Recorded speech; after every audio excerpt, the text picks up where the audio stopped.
Welcome to the Bendino Podcast, where we're calling a spade a spade. Great to be here with you guys today. What the heck is going on? What a Wednesday it has been over the last 7-8 hours.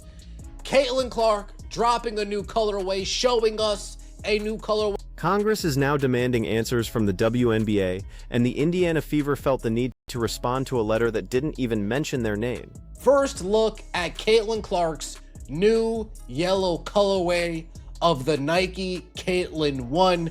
These are 10 zillion times better than the blue and whites. They pop more. They look more unique. They look crispier. Much better than the blue and whites. To me, this should have been the first colorway that you showed us. Before we get into the political firestorm, let's start with something everyone can agree on. The yellow colorway is flat out better. Coming in at $140 for the holiday season, that's a real price point. Not the $185 you're dropping on some other signature shoes. Not the $210 for Jordans. Nike priced this to move, and the timing of dropping this colorway the same day the Congressional letter story explodes? That's not an accident. That's a brand knowing exactly what it's doing. But the shoe story is the easy part. The harder conversation, the one that should actually bother you, is what's happening with how the Fever are managing Caitlin Clark's body and her schedule, and why Congress getting involved is the symptom of something much bigger. We'll get there. Now, the Indiana Fever put out a video of Caitlin Clark gearing up for today's game against the LA Sparks. So she's got a yellow colorway against the LA Sparks. I'm not saying anything. I'm just saying it's interesting, the timing, right? It's interesting. There it is. Aliyah Boston sits tonight. Caitlin Clark sits tomorrow. They flip-flop. Clean, tidy, managed. And if you are a fan who bought a ticket to either of those games specifically to watch your player, you just got the short end of that deal, and there is nothing you can do about it.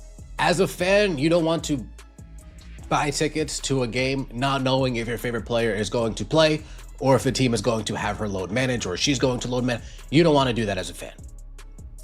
You don't want to do that. I've used this example numerous times. The Lakers were coming to Brooklyn to play the Nets. I was getting ready to hit purchase. This is like 5, 6, 7 years ago. This is a long time ago. I was getting ready to hit purchase on a ticket sale. I said, you know what? Let me just make sure that none of these guys are load managing. I open up the ESPN app. I come to find out LeBron's load managing, Anthony Davis load managing. It just left a bad taste in my mouth. It just left a bad taste in my mouth. And as a fan, I hate even having to be cognizant of a player that I follow is going to be load managing. That LeBron and Anthony Davis story is one that basically every NBA fan who bought tickets in that era knows personally. You check the app at the last second because you've learned through painful experience that you cannot just trust the schedule. That is what load management has done to the fan relationship with the league. It has trained people to distrust the product they are paying for. Now take that frustration and multiply it by the fact that we're talking about Caitlin Clark, arguably the single biggest draw in women's basketball history, a player who has moved the needle on WNBA ratings, attendance, and media coverage in a way nobody else has in decades. When you load manage that player, you're not just benching an athlete. You are pulling the one card that brought new people to the table. That is a business decision with consequences that go way beyond one game. This is load management. This is what they fired Scott Agnes for. In case you guys aren't aware, this is what they fired Scott Agnes for. Just Aliyah Boston was obviously listed as questionable yesterday. How did she feel through shoot around, and do you have an update on her status for tonight? Yeah, she just did some of the shooting. She's going to be out tonight. Again with the back-to-back. And Caitlin are back-to-back. Caitlin's going to be active tonight. AB's not, and then they'll flip-flop tomorrow. What key has been the? They're load managing. Scott Agnes was fired. That matters. The organizational memory of what happens when you mismanage these stars is right there in the building, and yet here we are watching the same pattern play out under a different coach. The question nobody in the Fever front office seems to want to answer publicly is simple. If load management was a fireable offense before, why is it the policy now? And that is precisely the kind of question that Congress started asking. I'm a huge Clark supporter, but even for me, this act is getting exhausting. Hey, I hear you. I hear you. I hear you. I hear you. So if you guys aren't aware by now, I talked about this on the Quick Hits channel. Getting exhausting. That is a Clark supporter saying that, not a critic, not someone looking for a reason to pile on, someone who has been in her corner from the beginning.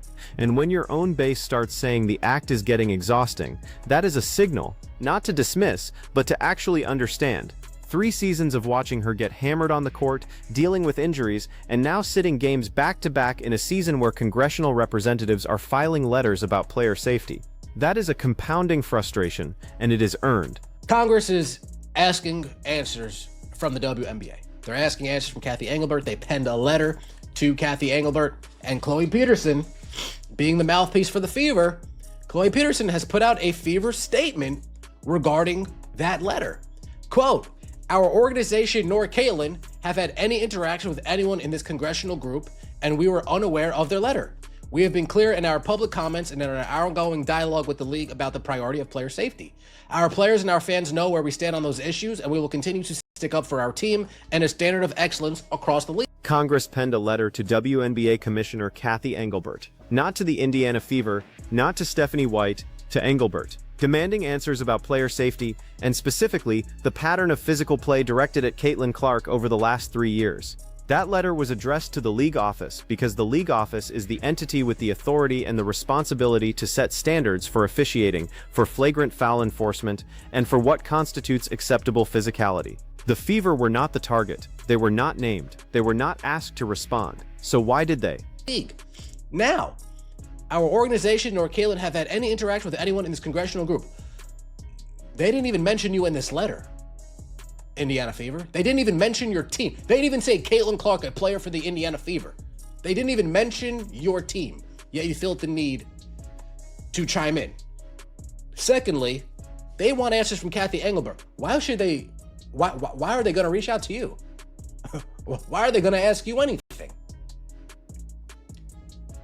Read that statement again carefully. Our organization nor Caitlin have had any interaction with anyone in this congressional group, and we were unaware of their letter. That is the opening line of a statement from an organization that just voluntarily inserted itself into a federal-level inquiry it was not part of. If you are truly unaware of the letter and had no interaction with the group, then you just confirmed that you issued this statement in response to public pressure, not because anyone asked you to. Which raises the obvious follow-up: what exactly are you trying to get ahead of? The rest of the statement talks about ongoing dialogue with the league, about the priority of player safety, and standing up for a standard of excellence. Those are the kinds of phrases that sound like action and describe nothing. What dialogue? When? What standards were applied? And what changed as a result? These are not rhetorical questions. They are the exact questions fans have been asking for 3 seasons. Thanks. Stephanie White saying one time in a post-game press conference that she's not happy. Our players and our fans know where we stand on those issues, and we will continue to stick up for our team and a standard of excellence across the league. I'd argue a lot of fans don't know where you stand on those issues because we don't hear from you. We don't hear from you at all. It probably would have been a good idea for the Fever organization and coaching staff to make more of an effort to publicly stand up for Caitlin. For 3 years, people have watched Caitlin get hammered on the court in the name of physicality. That's true. For 3 years, we've been watching it. No, we don't. We absolutely don't know where you stand. There's a pattern in how the Fever have handled the controversy around Clark's treatment on the court, and the pattern is they respond loudly when the pressure from outside becomes impossible to ignore, and they go quiet when it subsides. The Schmeier campaign, 2 weeks of silence from the organization. The fist to the throat, quiet. Congress sends a letter to the league office, and within hours, the Fever's communications team has a statement out. Those response times are not random. They reflect what the organization is actually afraid of, and it tells you a lot about where the real accountability pressure is coming from. The fans who have watched 3 years of this are not wrong to notice. They are tracking what gets a response and what doesn't. And the answer is, external political pressure does. Internal fan frustration often doesn't. We are load managing Caitlin Clark for the rest of the season. Now, Stephanie White didn't say for the rest of the season. I'm just putting 2 and 2 together. She's on load management. We have Congress, as I'm sure we've all seen by now, demanding answers from the WNBA demanding answers from Kathy Engelbert. Demanding answers from Kathy Engelbert. Demanding answers from the WNBA. Yet the Indiana Fever, I don't know if it's a guilty conscience. I'm not sure what it is. The Indiana Fever felt the need to respond. Let's get right into it. Load management was already a four-letter word in the NBA before it ever showed up in the WNBA. The reason it generates this level of anger is not just about any one game, it is about the implicit promise between a league and its fans. You buy a ticket, you reasonably expect the players listed to play. Load management breaks that promise without compensation, without notification in advance, and without accountability when the expectation is not met. In Major League Baseball, you can build 162 games of your summer around following your team and your player. In football, the stakes of every single game are high enough that sitting a healthy player is almost never an option. The NBA and now the WNBA occupy a different space, one where the regular season is long. The playoff structure makes many regular season games feel low stakes, and teams have determined that managing minutes now is worth protecting playoff availability later. The logic is sound from an organizational standpoint. The experience it creates for the fan who just drove 2 hours and spent $400 to watch their favorite player, that logic does not survive the drive home. You never have that thought in Major League Baseball. You have the impression that unless he's a DH, but DH is hit every day now. So you have the impression that you're going to watch your favorite player every single game 162 times out of the year, barring he's staying healthy. There might be 3-4 games out of the year where they put somebody else in so he can get a day off because they actually play 7 games in 9 days, 7 games in 8 days. But you don't get that. You don't get this in football. You only get this in the NBA and the WNBA. I hate load managing. I am adamantly against load managing. Adamantly against it. Ridiculous. Either you can play or can't. This load management bullshit is soft, and I don't think it's the player's decision. This is the most ridiculous thing I've ever heard. This coach is incompetent. Yeah, I'm not. This organization landed back-to-back #1 picks and have done nothing but fail them, failed to build around them, failed to get them a coach who knows how to maximize them as a duo, and failed to keep them injury-free. Nothing but constant injuries for CC since Stephanie White became coach. This is the part that actually matters most, because this is where the competence question enters the conversation. The Fever have held back-to-back #1 draft picks. That does not happen to many franchises. The odds of landing that kind of generational talent at the top of a draft once are low. Doing it twice in succession represents an organizational opportunity that almost nobody else in the league has had, and the verdict on how they've used that opportunity is by this point pretty hard to spin positively. Repeated injuries, a coaching change that did not deliver the stability it promised, and now a player safety controversy significant enough to draw congressional attention. None of that is on Caitlin Clark. None of it. She has done her part. The ratings, the attendance, the cultural moment. What has consistently failed around her is the infrastructure the organization is responsible for building, the protection on the court, the medical and training decisions, the public advocacy when she has been on the receiving end of conduct that in a different sports context would have generated significant fines and suspensions. The Fever did not cause every injury, but they have been the organization responsible for managing the conditions around those injuries, and the results of that management are what they are. When Stephanie White gives a post-game press conference comment about not being happy, that is not a campaign, that is not advocacy, that is one sentence. The standard for "we've been clear in our public comments" should be considerably higher than one sentence in a room full of reporters who have already moved on. We don't. I brought this up. You'd think the Fever were mentioned by name in that letter, the way they responded so quickly, right? What, guilty conscience, perhaps? I'm not sure. I'm not sure. Let me know your thoughts in the comment section below. We got a new Caitlin Clark colorway. We have Aaliyah Boston out today. We have Caitlin Clark out tomorrow.